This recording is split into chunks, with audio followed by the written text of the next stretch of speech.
বন্ধুরা, আমি নেপাল থেকে যে শ্যাম্পু সব এনেছিলাম, তো আজ আমি হেয়ার ওয়াশ করবো। তো দেখি কেমন কি লাগে। তো শ্যাম্পুটা দেখাই।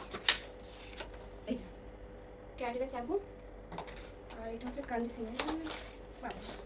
আমার থেকে ওজন বেশি। আজকে ইউজ করে দেখি কেমন কি লাগছে। এই যে সিরামটা, কি সুন্দর সেন্ট, সুন্দর সেন্ট।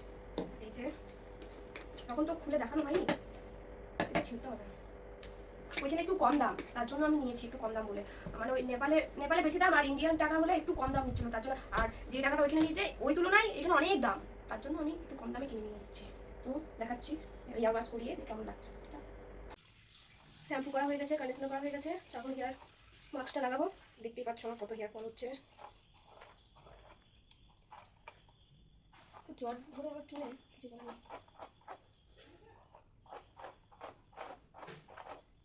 দেখতেই পাচ্ছ কি অবস্থা আমার চুলের। এই যে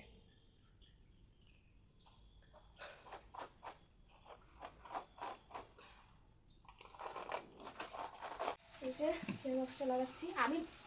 আমার পক্ষে আমার ঘরে করাটাই ভালো। পার্লারে এত টাকা দিয়ে 1500-2000 টাকা দিয়ে করার থেকে ভালো একবারই কিনে নাও, ঘরে সপ্তাহে সপ্তাহে করো।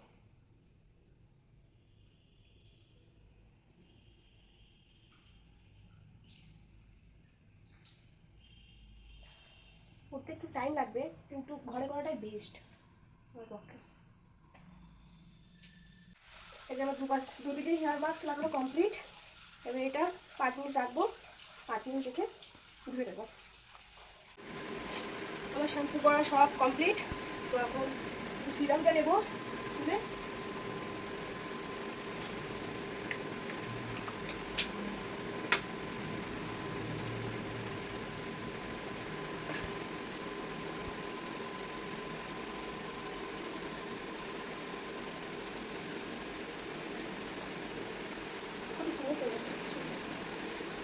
আমি না এমনি বকর বকর করি, আর যখন ক্যামেরার সামনে আসি আমার মুখ থেকে কথাই বেরায় না, জানি না কেন।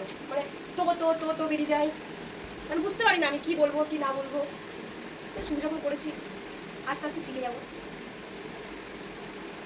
তারপর সিরামটা লাগানো হয়ে গেছে কমপ্লিট।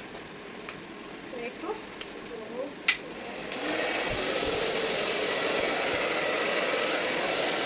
ফাইনালি আমার হেয়ার ওয়াশ কমপ্লিট। তো দেখো কতটা সিল্কি হয়েছে।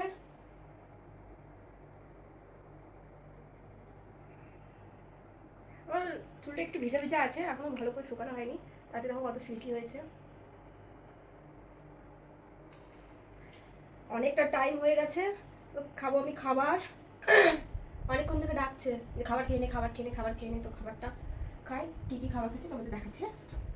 তো আজ ওয়েদারটা একটু মেঘলা ছিল, তাই ভাবলাম একটু খিচুড়ি করা যাক। তো কী কী করেছি, এই খিচুড়ি, ডিম ভাজা, কষা মাংস, আলু ভাজা, এইদিকে আছে কুমড়োর বেগুনি। হচ্ছে আমার দুপুরের লাঞ্চ। টাটা, দেখা হবে নেক্সট ব্লগে।